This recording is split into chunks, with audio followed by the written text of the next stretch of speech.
Hi, my name is Mark McCulloch, and I'm a Virtual Chief Marketing Officer for hospitality, B2B, and tech brands. And I wanted to share with you a presentation that I've just done to a couple of hundred hospitality veterans and marketers and operators. And I've been talking about marketing in 2022 and what you can expect and what you should be focusing on. A few people wanted to share it with their colleagues. My presentations tend to have lots of pictures in and not narratives, so I thought it was better if I did both and shared it in video form and also audio form on my podcast, the Supersonic Marketing Podcast, which you can get on Apple and Amazon and Spotify. Okay, so if I just share this screen, hopefully this will work. So here we go.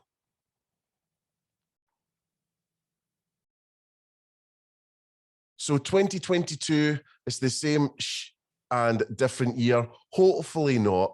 Hopefully it's going to be a good year where we can be really positive about all of the things that are coming up. Things seem to be opening up again. And also the virus that I won't touch on too much is, hopefully starting to calm down a little bit, and we can start to live with it and go on with our lives. So we've got to keep fighting. Now, I'm inspired to do this presentation from an amazing marketer and business person, Gary Vaynerchuk. And years ago, he talked about marketing like the year that you live in. And also a huge thing for him as well was to stop marketing like you are living in 1972, 1982, 1992, 2002, and really market like it is 2022.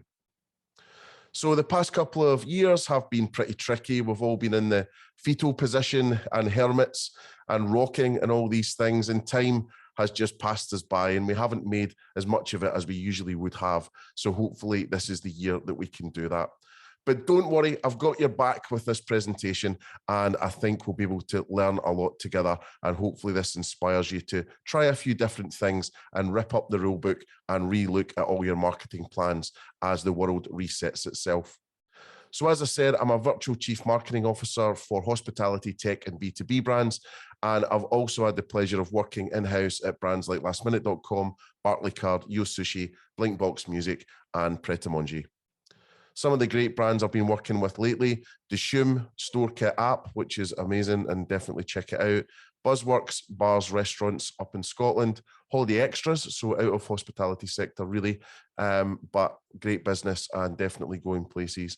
And some independent restaurants down in Brighton. And also I've been heading up an initiative to launch Hospitality Rising, which is going to raise £5 million to do an Army Be the Best style campaign for recruitment in hospitality, because we're short of people, about 340,000 people to be exact. And here's also some of the great brands that I've had the pleasure of working with over the last few years since I went out as a consultant and an agency owner. So obviously this is the presentation, but if you want to get in touch with me, then just get in touch with me at mark@supersonic.marketing, mark@supersonic.marketing. Okay, the great Gary Vaynerchuk talks about day trading people's attention, and I think that's one of the best comments I've ever heard about what a marketer's role is, especially these days when attention is so fragmented. But I would go a step further than that and say, well, to what end? Well, to what end is to increase brand awareness, perception, loyalty, sales, and profit. So if you look at attention, day trading attention, where is the attention? Well, it's a 20-second Google search away. So a couple of Google searches will bring you to find the most popular websites in the world. Amazingly, number one is TikTok.com. Now, that didn't just happen on New Year's Eve on 2021. It's been allegedly, apparently, reportedly since February in 2021. So it's been a long time coming. So in that sense, if you look at that, you think, well, it must be taken seriously now. People should be all over TikTok, and it should be a major part of your marketing strategy. No matter really the age group, unless it's like super oldies, it's definitely something to get your head around and get involved in. But my advice here would be, look at all of these websites, look at all of the traffic that's going to them, try and figure out how much of your target audience is going there, and then try to think about how could you get a little bit of you into all of these? Is it a Netflix series that you're going to commission? Are you going to sell your products on Amazon? Is there a messaging strategy you can have around WhatsApp? There's a lot of great things there that you could get your teeth into. The next thing, obviously, in terms of attention, is then the most used social platforms. So looking at these figures, Facebook, 2.9 billion monthly active users, YouTube, 2.3 billion almost monthly active users. And YouTube is always forgotten in terms of being a social media channel. So definitely something to get your teeth into, whether it's pre-rolls or whether it is unique content or it is attacking searches that that your audience is going after. Then coming down the track, WhatsApp, 2 billion monthly active users. Sandwiched in between is Instagram, between the two big messaging platforms. Instagram at 1.4 billion almost. Facebook Messenger at 1.3 billion. Then you come down, TikTok is at 1 billion. And I'm just looking at the relevant channels for, the UK and the Western world that we're in, or some of us are in. And then going further down, Pinterest, 454 million, and Twitter, 436 million. And then if you go across, I've pulled out LinkedIn because for hospitality marketers and B2B marketers and most marketers, there's still a job to do on LinkedIn. So 350 million active monthly users. So then it's like, well, actually, that's all fair enough. But who are the main users of that platform? So when you look at it, it's quite a millennial sort of landslide here. So you've got Facebook 25 to 34 is 26.3%. Instagram 25 to 34 is 33.1%. Twitter, slightly older, 30 to 49 is 44%. You can see it's not quite like for like here, but all the different companies are reporting different things. So that's why it's slightly out of whack, but at least you'll get the idea. LinkedIn, I was so shocked at this. 25 to 34 is the main user group. So that's millennials again, 57%, followed by 35 to 54-year-olds at 22.2%. And then the last one, TikTok, 15 to 24 is 26% of the group that's looking at TikTok, followed by 9% of the group is made up of 26 to 45-year-olds. Now, I believe that's a slightly older stat from 2019. I don't know what the latest figures are for TikTok, so you might be able to find that out. I'll get a feeling it's going to creep up older, just like it did with Facebook, just like it did with Instagram, and then the younger age groups will go somewhere else again. The sources is Don't Disappoint Me and Statista, so have a look on their sites, and I'm sure you'll be able to look at the stats and make of it what you will. So basically, what you're wanting to try and do is sort of chase the attention and chase your consumer round their lives, really. Try and figure out how they live a day, what their media consumption's like, and you'll then be able to get the attention of them. If they're massive radio fans or they're going to cinemas or whatever it is, start looking at that and then plan your marketing backwards from there in terms of how you're going to get their attention. So in 2022, there's really two states of life. One is reality and one is virtual reality. So in terms of reality then, obviously, we've all been sort of punched in the face quite a few times over the last couple of years, and the rule book for marketing sort of went out the window with all the challenges that you were going to have. So we've all made the best of it, and congratulations to all of you for doing the best you can. None of us have been through this really, so we're all finding our way. And also, you weren't quite sure where to turn. What should you do next? But if you take a few deep breaths and you just step back from the whole situation, then the great news is that you've got more levers to pull in hospitality. I'm talking about here in terms of examples, but in business generally, most businesses had to pivot, and with that comes new opportunity. So I think in retail or hospitality, if you're trading within 4 brick walls and that's it, then I would be really worried for you. I mean, that really sounds dangerous to me. And also I get the feeling that it'll come back and bite you in the bum at some point, because there will be some other thing that happens. I hope it doesn't, but I'm sure it will. History has a real habit of repeating itself. So again, be set up for that. Take this as a lesson about what you would do if this happens again. The big lesson as well is try to have as many mountain grapple hooks as you can on the cliff face, because if you only have 1 or 2, you can imagine how tough it would be to scale a mountain, like Tom Cruise hanging off the cliff face on Mission Impossible. You'd much rather have lots and lots of places that you can, sort of jump for safety should things go wrong. So by my reckoning then, I think there's around 8 business verticals within the sort of retail stroke hospitality space. And also that means that you'll be running 8 marketing plans as well. Yes, it's investment. Yes, you're maybe a small business, but even the small businesses are doing this really well, some of them. So you can take inspiration from them. So of course you've got dine in, in terms of you eating out and all the rest of it and going to the restaurant. Then you've got takeaway and delivery. And now just a point and a thank you to Uber Eats and Just Eat and Deliveroo and all these different types of companies, because they actually saved hospitality in so many ways. And actually before this time, they were the devil, and in terms of they were saying, oh, I'm going to cannibalize my business and they're going to charge me a fortune and all these things. And actually the tables have turned, excuse the pun. They've just done such a great job, and hopefully we're all seeing them as a bit of a partner now. And I remember going to a conference a few years ago and I saw someone from Deliveroo actually getting booed, which I just couldn't believe. So now, hopefully we're all friends and we're all going to move forward together. Gift tokens, gift cards, all that stuff, I would get stuck into that. Lots of people are buying these by the truckload at the moment. And also I would say that, if you hook up with someone like Toggle or Airship or someone like that, and get in touch with Sam there, or Dan or any of the team, and they'll be able to help you with your gift card solution. Also, some great delivery home kits that we saw. So as close as a restaurant experience as you're going to get. So Dishoom, Patty and Bun, Pizza Pilgrims, Hawksmoor, and many, many more, Peach Pubs and so many Bleecker Burger.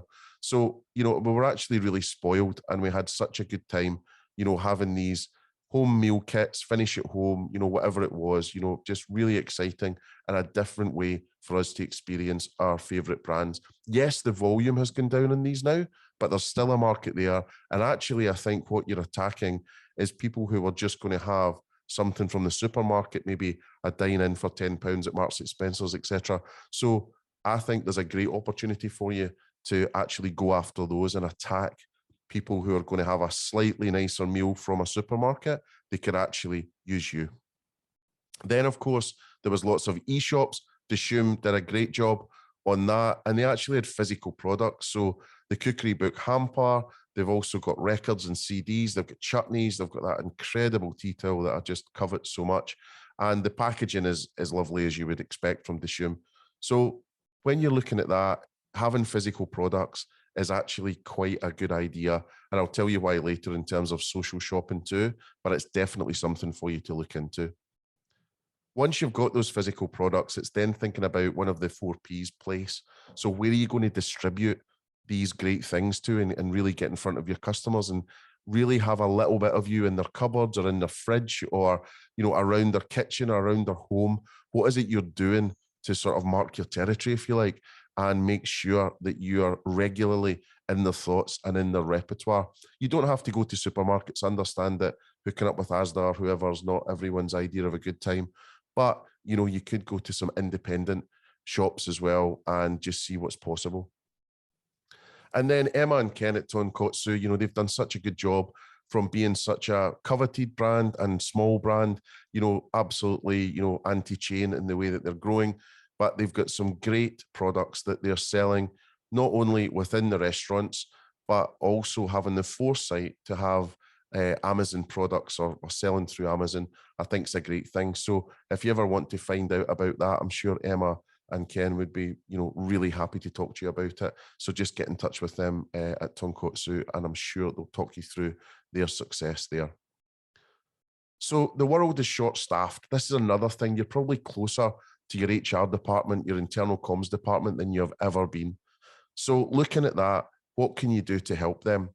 Well, it's about doing something different.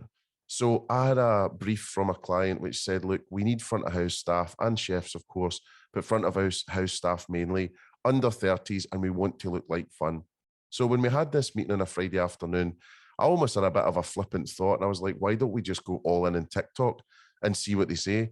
And the client absolutely loved it and backed it and put the budget behind it and went for a huge leap of faith.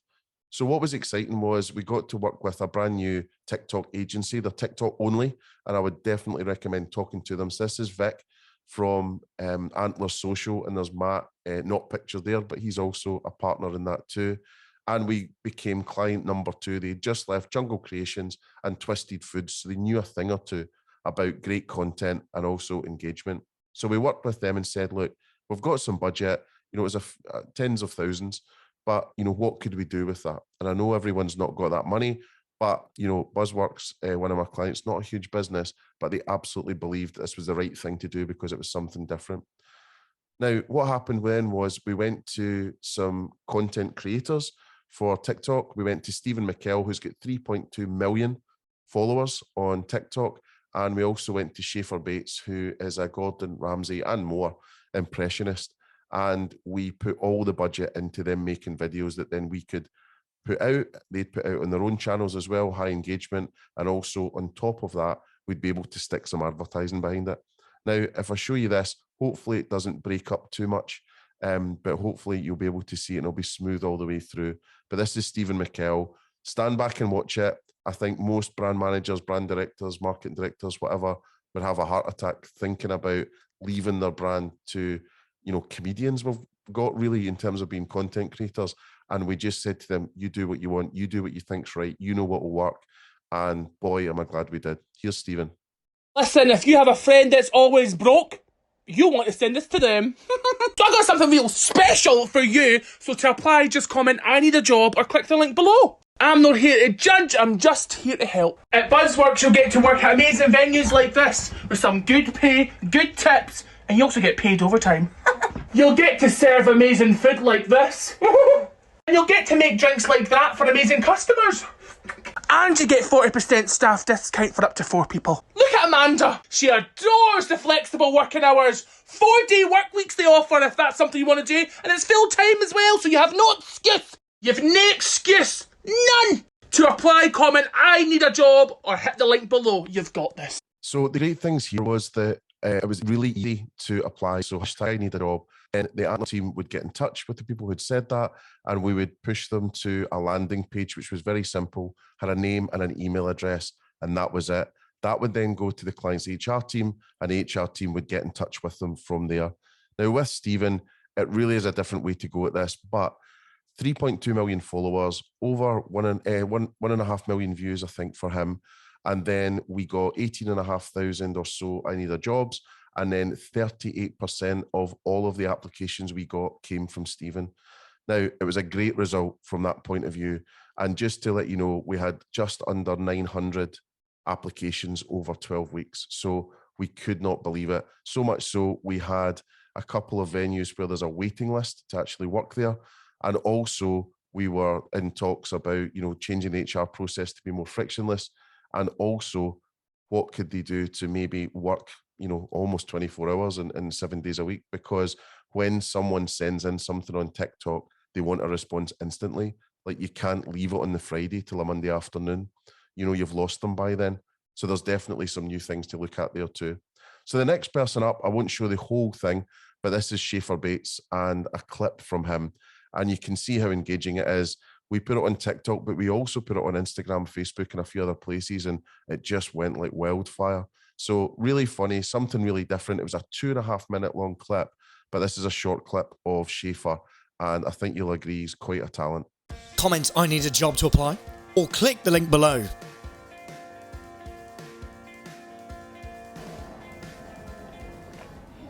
Schaefer, review this restaurant as Gordon Ramsay. Oh, please no.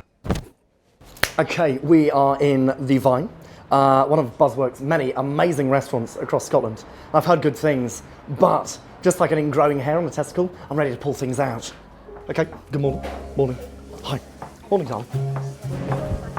Okay, good morning. Morning. Now, first things first is the staff are so friendly and amazing. I met a boy earlier on who's been working here since he was in the womb. I don't know if that has to do with the Buzzwork benefits like flexible contracts or the most amazing rates of pay. There's also a beautiful young lady who referred to me as Now, I don't know what that means, but it sounds amazing. Now, to try the food. Amazing. Thank you. And your name is? Caitlin. Sophie. Okay. Caitlin. Me. Wow. Now, first things first is to over-season the food, okay? Season it as though it were a cured elk. Amazing. Now, look, just a little bit of seasoning, okay? Now, to try the steak, okay? Incredible.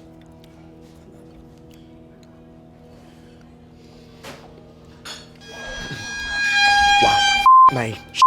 That doesn't deserve to be in my mouth because it's too delicious. Wow, the flavors are amazing. The onion rings are talking to me. A spiritual song. It's beautiful. And there is so little oil on the plate that nobody's trying to invade it. Amazing.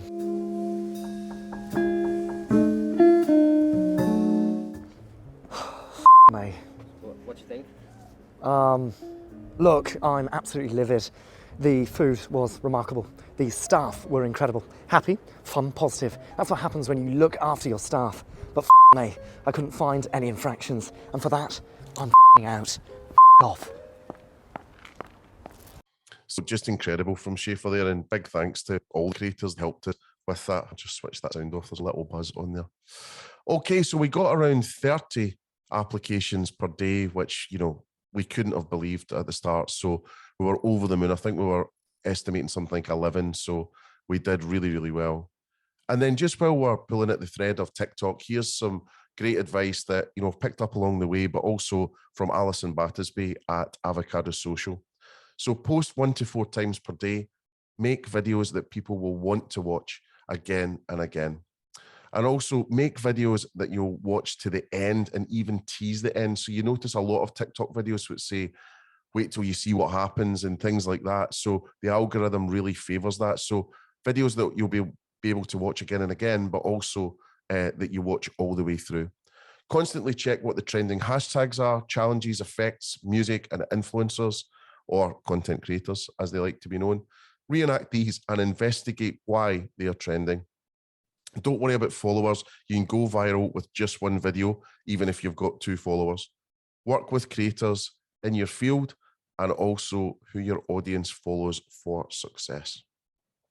Okay, so then on to virtual reality then. So this is obviously the new wave of stuff, and it's not me talking about this, that it's going to happen in 5 years' time. Like, this stuff is happening now. So as part of your remit in marketing, it'd be a really, really good idea to get your head around this if you possibly can.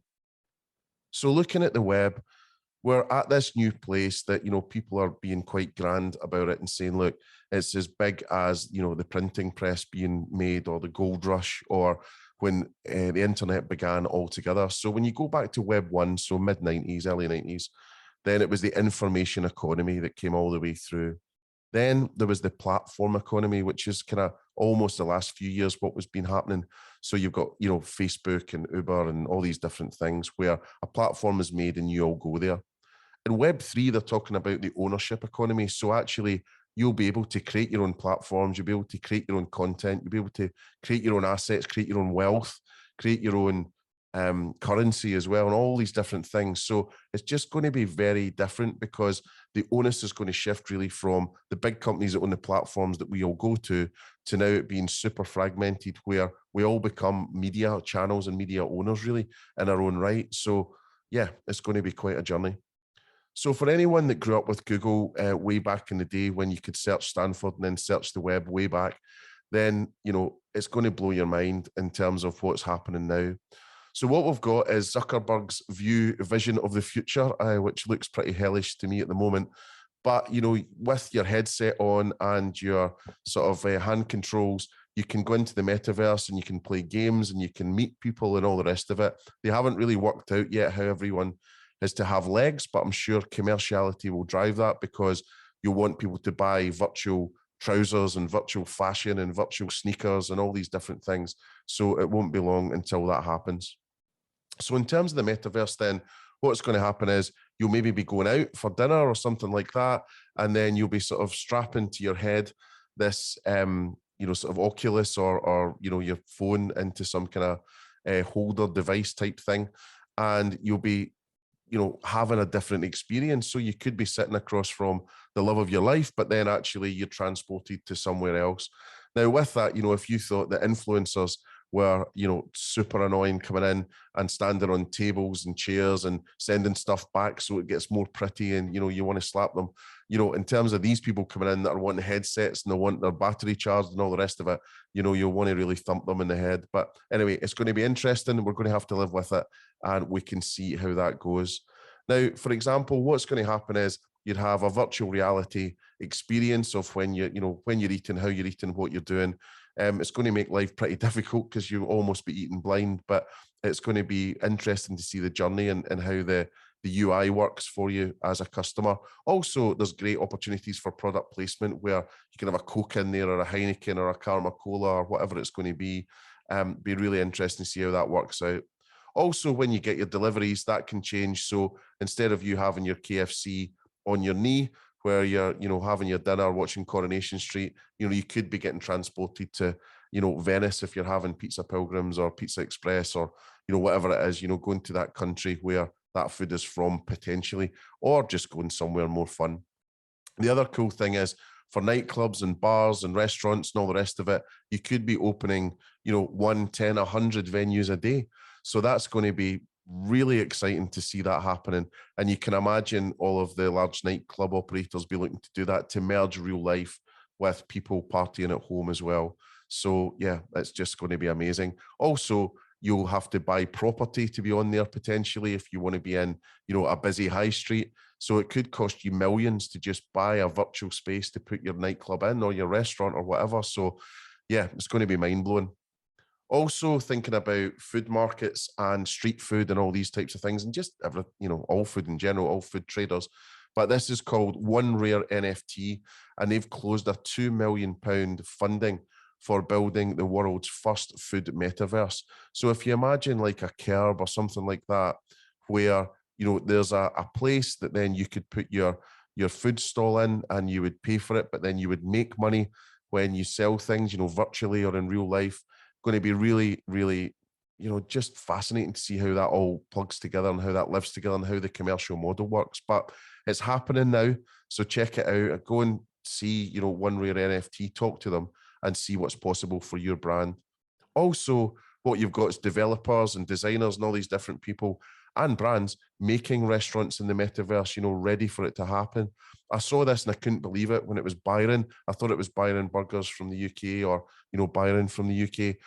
And it wasn't, it's True American Burgers, just a developer that's done it. So now, not only have you got to try and get into the metaverse, if that's what you want to do, you've also got the challenge where you might have an intellectual property, an IP battle or a patent battle, trademark battles. So again, you've got to be on the watch out for these things because you could get caught napping. So try and land grab as much as you can to make sure that your brand is not in danger from someone else, because it will be the Wild West out there for a long time.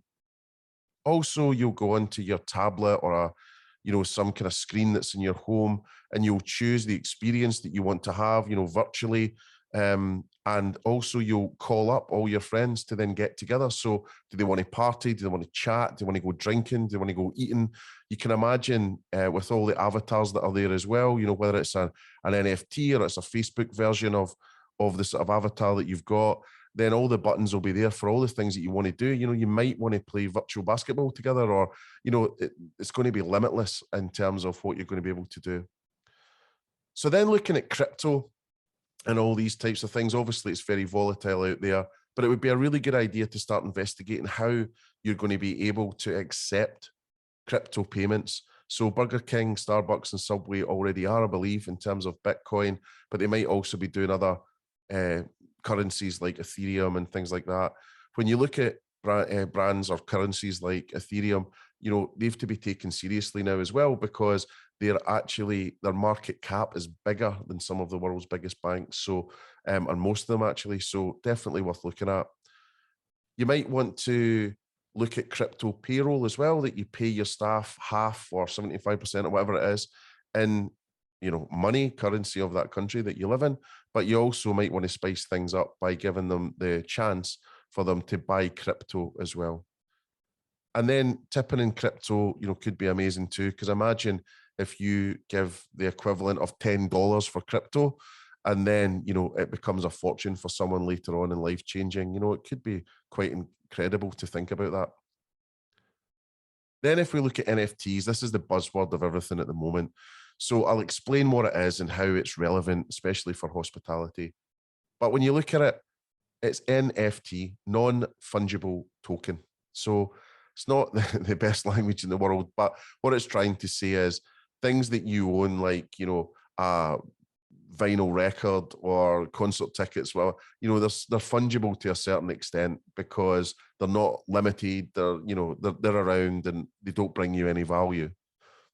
So in terms of non-fungible tokens, here's the forms that they come in.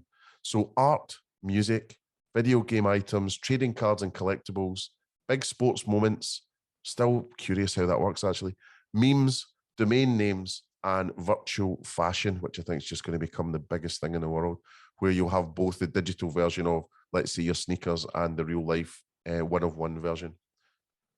Now, just to explain NFTs then, so the example that seems to be the most common one is the Mona Lisa. So if you owned the Mona Lisa, then that's the analogy. So you own an original piece of art that no one else owns. You own it, there's only one of it, that's it, end of story. It's a moment in time that you've bought and captured, but there's many, many more pluses to it than being a bit of paper or a bit of canvas with some paint on. So, of course, when people talk about it, it's a digital piece of art or a digital piece of music. What's to stop people just screen recording it or having a JPEG or anything like that? But you can see here, it's a screenshot. It's not the real thing. You know in your heart of hearts that you don't own it. And also, you don't have any tradable sort of deal flow with it. You know, you have just got some pixels on a screen that are pretty worthless. So if you got the Mona Lisa as a digital piece of art and Leonardo da Vinci had, painted, drew it digitally, then it would be stored in your wallet and there would be codes that are unique to you on what they call the blockchain. And that means that it's immutable, it can't be scrubbed, it's yours, etc., etc. So it's in your digital wallet. There's a whole bunch of complexities with digital wallets, but maybe go and watch a video on YouTube about that. But it's in your digital wallet. You've got that forever unless you decide to trade it. So you've also got the bragging rights, which is a huge thing. You own the original. Also, it should go up in value. So that's something for you to get quite excited about. But at the same time, it could also go down in value. 98% of NFTs are going to go to zero. So got to be careful. It is the Wild West out there. Volatility in terms of the currency you bought it with, volatility in terms of its value. It could be flavor of the week, flavor of the day, flavor of the month now, the particular thing that you bought. And then a year down the line, it could be literally worthless. Then what happens is once you've got that NFT in your wallet, you'll be walking around town and then the billboards, the advertising, all these things will constantly talking to your phone and your digital wallet to see what you've got. So the example might be that you're walking along and it sees you've got a Guinness NFT. Then Frankie and Benny's, the restaurant, might say, oh, come and have a Guinness on us. And there's a deal there. I'll be instantly be able to recognize what's relevant to you. There'll be all sorts of doors and experiences, discounts, loyalty programs, all these different things. And that'll only be for you and it won't be for anyone else. So it's almost going to be looking around like Alan Wonderland or something like that, where possibilities, spontaneity, doors, opportunities, all these things will be happening to you as you're walking around, and it will just become part of normal life where people are, again, back to Gary Vee and what he talks about, they'll just be fighting for your attention and fighting for your wallet and your money. So here's a very short video just about NFTs and how much they can cost, but also the plus side of what they are too. Do you think this NFT costs? $1 million. A lot of people don't understand, but why would I buy a JPEG for $1 million? The thing is, this JPEG is actually an NFT from Gary Vee. That means it gives you access to his annual conference for 3 years. You can have him as a guest on your podcast, and you can also have a video chat with him if you buy his NFT. Also, you would be able to join his Discord group to make connections and find new friends. Would you buy his NFT? For $1 million, $1.5 million, maybe if I was feeling flash. But yeah, it's quite a big game in terms of numbers. Also, the lady there mentioned Discord. Definitely worth joining Discord, joining some groups around crypto and NFT, and getting into conversations. And one of the best pieces of advice that I saw was just ask lots of people about it. What they do and what they buy and what they into, and you'll be able to learn. But yeah, very, very exciting. So loyalty is rare. especially amongst your customers. But if you find it, keep it. And NFTs could be a great way for you to do that. Also, a great example was with Applebee's in the States as well. And they hooked up with, I believe it was Amber Vittoria, who is an artist, and they minted some NFTs with her. So if she identifies as her, and it's, quite a lovely piece of art, so very, colorful, sort of rainbow burger type thing. And the idea of the collaboration there was sell them for $25. The people that got in early didn't only get the NFT, but they also got a gift card for $1,300, which was a year's worth of free burgers. And then on top of that, they had nights and days called Metaverse Mondays, where it meant that you could blend having virtual Applebee's experiences and actually going into the restaurant as well. And what we're hearing is Taco Bell's looking at it, Domino's, Chipotle, and. So you're going to see a lot more of this. And my advice would be, if it's not unaffordable, buy as many of these NFTs as you can, because you will be super rewarded for going in early. You'll be treated like a god. So definitely look at it. It's a great thing to do. And it's a bit of fun as well. But I could definitely imagine this, having, hand-drawn pizza slices, and each of them's custom and doing different things. And that could be for, Pizza Punks, Pizza Pilgrims, Pizza Express, whatever it is. And you could do a great kids range. And then when people buy pizzas from you, you perhaps give them an NFT for free, and then they can keep it, and it unlocks loyalty programs for them. And, maybe you get, pizza in the post at Pizza Pilgrims for free because you've got this NFT. So many great things that you'll be able to do. So just think about it, if you owned the original Big Mac NFT, how much that would be worth. Also, you might have a special Banksy version with Bleecker Burger here in the UK. And again, you can think how much these things would be worth. So it's a very exciting time for creating content and creating wealth. I think there's a lot of exciting things that you'll be able to do. NFT frames are going to be coming soon as well. So you'll be able to have those in your home. And undoubtedly, you're going to have NFT frames within your restaurants as well. So, and your venues, your hospitality premises, your hotels, whatever. Not to go on about Gary Vee too much, but he's such a innovator in this space. So he has opened, along with Josh and Connor and David, they've launched this restaurant called Fly Fish Club. Fly Fish Club is going to be steaks and fish, and also a special room, which is going to be, an upgrade on the tokens that you buy, where you'll be able to have sushi made for you in front of you, which just looks absolutely delicious. So this is an NFT. I think it's the world's first members-only private dining club, and the membership is purchased on the blockchain as an NFT and is owned by the token holder to access the restaurant and the various culinary, cultural, and social experiences, it says here. So already they've unlocked a cruise to Miami for members, but again, it's limited, but a lot of people will be on this straight away. Now, just looking at the information here for Fly Fish Club, it's not easy to say, the floor price, it says, so that means that, the entry level of where you can get into is 4.04. So that's around £13,000 or $13,000. So yeah, so it's quite a hefty sum. And a lot of these will be being sold on the secondary market now. So if you got in early, you got it cheaper, you'd maybe get more. But now people have bought them to then sell them at a higher price. So it's a little bit like concert tickets in a way in terms of that secondary market. So you can see here, but if you listen to this in the podcast, if you imagine, there's a picture of a massive tuna, and then you've got the price at 4 Ethereum, which is around that 12 and a bit, 13,000. So punchy in terms of membership, but then that's you forever. It's not a yearly thing. Then they're also opening an omakase bar, like a sushi bar. So you needed a special token for that. So they are incredibly beautiful and incredibly special. So you've got, the unigunkins there, you've got the nigiri with, the tuna on, or the toro or whatever. So real prized possessions here. But the price, I mean, my God, the price, 125 Ethereum, which would be £375,000. Yeah. So yeah, very, very, very expensive. Yeah, nearly $400,000. So yeah, not too bad if you bought one early and got it reasonably cheap. So we'll leave the metaverse behind for the last few slides. What we've got here is talking about Instagram and social shopping.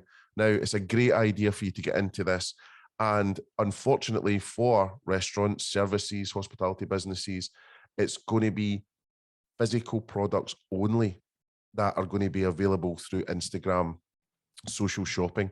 But what it means for the user is they can see a picture of something that they like, they hit on it, and you can do that now, but then you get carted off, transported off to the website where you have to complete the transaction. Now your payment details are going to be within Instagram. So it's going to be frictionless, dangerous in terms of those late night scrolling. You'll probably buy way more things than you need, but it's the way the world's moving, and it'd be definitely a good idea to see if you can get some of that action, but you're going to need physical products. Subscription is going to be a huge thing. I'd encourage every single business to look at a subscription model and what they can do there. You know, if your brand's strong enough, it's got a great cult following or a strong target audience following, then the amount of money you're going to make off that's going to be unbelievable. Pret were the pioneers in the UK for this in terms of the coffee subscription, but you know, you can see other people coming into the space, you know, Taco Bell, etc., etc. So I would absolutely counsel doing that.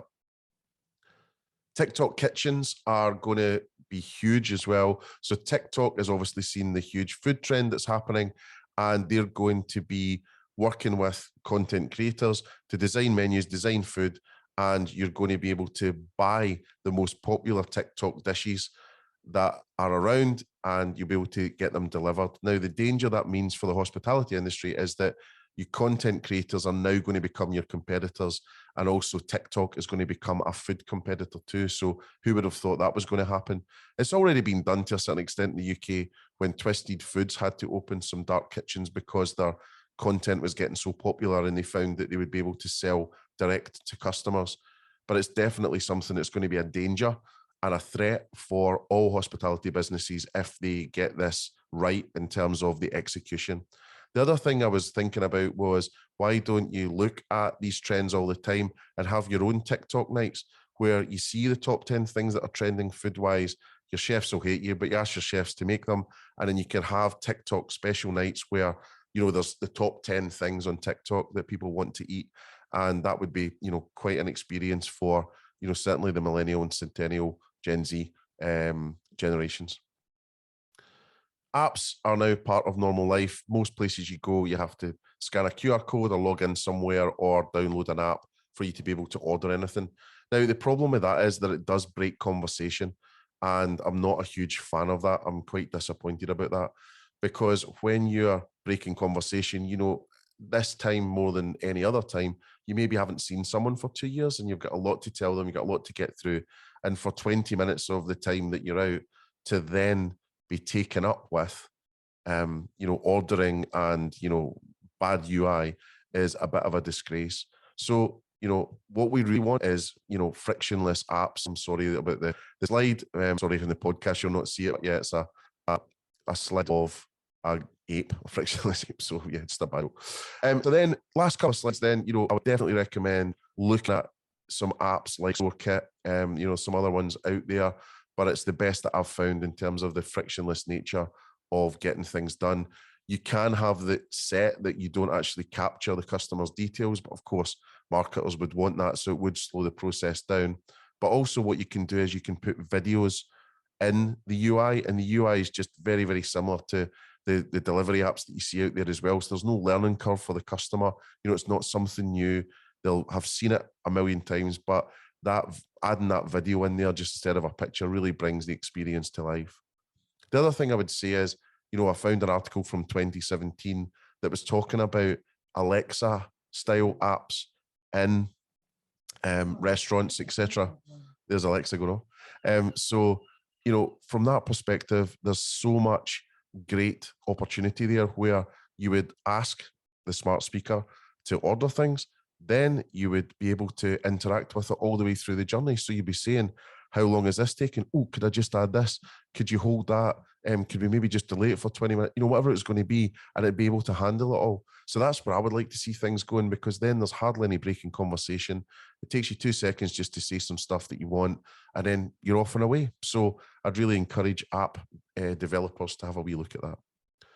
So the last couple of things then are, of course, there's 4 Ps in marketing. 7, some people talk about. There's 9 Ps that I'm focusing on right now with any job that I've got. So I'm looking through the start. So what's the problem? Who's the person that I'm trying to get to? What's the positioning that you're going to position your product, place, price, promotion against them? Then how are you going to get the penetration where they're going to actually engage and buy something? And then what's the public perception of your brand? This is quite tongue twistery. So yeah, what's the public perception of your brand out there as well? So definitely something to look at, but that's the way I'm thinking and the thought process when I'm approaching any problem right now. And then the last slide, or last couple of slides I was thinking about really, was that I saw this great infographic from a designer who sort of brought all the great thinking that Mark Ritson does in his 2 MBA courses into a brilliant infographic that's called Marketing Land. And what happens here is when you look at it, and if you look at it online, or if you get in touch with me at mark@supersonic.marketing, I can send it to you. But when you look at it, it's amazing, because it sets out that with this journey, it's almost like a roadmap all the way down, that at the bottom, the last P, promotion, is where everyone focuses. And it is, especially in hospitality, where ops run the business, marketing is the promotions department, the colouring in department, whatever you want to say. So the best marketers in the world actually start at the top of Marketing Land, which is market orientation. So proper marketers start there, and that's the diagnosis phase. So market orientation means, is this suitable for the customer? What does the customers want? And looking for those opportunities, not just taking something as read and then marketing the hell out of it. You actually look at the market and you say, well, looking at this market and orientating your way through it, what is it that actually needs here? Then you skip across into market research as part of your diagnosis as well. Then you slip down into strategy. So it's the holy trinity of segmentation, targeting, positioning, STP. So you segment the market, entire market. Then you look at the ones you're going to target. Mark actually talks about this. Mark Ritson talks about this as being an erotic moment. And I'd have to agree, that's the moment where you say, I'm only going after these people. And then that just starts to frame everything. Then you position everything against, the targets that you're going after. And then you get into your 4 Ps. So price, place, product, and promotion. So it's just a really good lesson for marketers in terms of saying, how can you add the most value to a business? How can you lead the conversation? How can you get to the boardroom table? And also, how can you lead that business to glory and not just be the posters or the promotion department? So as the world resets, it's a really good idea for you to reset as well. Reset your expectations, reset your marketing team, reset your marketing plan, reset your marketing thinking, and you won't go far wrong. So the takeaways then, I would say, are every day, think about where your target market's attention is and only stay there. Extra points for thinking about where the attention may be just after that in the midterm. Focus on place or distribution. So fragmented now. So move with the times. It's kind of like back in the day when we only had 3 or 4 TV channels. You can see how many we've got now. And then you've got the streaming sites and all the rest of it. It's so fragmented. You've got to move with it. You can't just do the 3-channel marketing again. Use TikTok for recruitment, organic and advertising. It's devastatingly effective, but work with experts and take the time to really understand it. Just because you use TikTok doesn't mean to say you'll be good at marketing on it, right? The analogy would be, just because you drink beer doesn't make you a brewer. So definitely seek out experts and figure out what they know and how you can use that to devastating effect. Explore and adopt the latest tech options as soon as you can. Innovation is faster than ever, and the window for you to get the PR and the organic reach and attention from it is shorter than ever. Always look at new tech and other industries as well to figure out how you can make it work for hospitality or, whichever business you're in, to make the customer experience as smooth as possible. And I always talk about it, go slightly red talking about it, a little bit embarrassing. But if you look at the gambling industry, the porn industry, these types of industries, they will take your money faster than anyone, and they will have your attention longer than anyone. So look at what they're doing, look at what tech they're implementing, and how could you bring that across to what it is that you're doing. And then the last one is focus on defining and amplifying your brand inside and out as well, because it's going to help reputation and solve both the customer and the staffing challenge. And that's the two things that marketers are going to have in 2022. You're going to want more customers to come more often and spend more and come back again. And then also you're going to have the huge staffing challenge. No matter what business you're in, staffing is really difficult right now in most industries.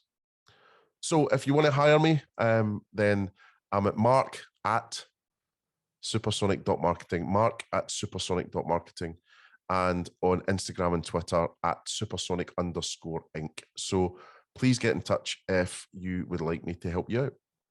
So my brand new podcast series has just started. You might be listening to this on the podcast, which is all very meta, not Zuckerberg's meta, but meta in general. So the Supersonic Marketing Podcast. So do check it out. There's, about 80 episodes, I think. So loads of great things in there, including a chat with Professor Mark Ritson as well. And that's everything. Okay, bye.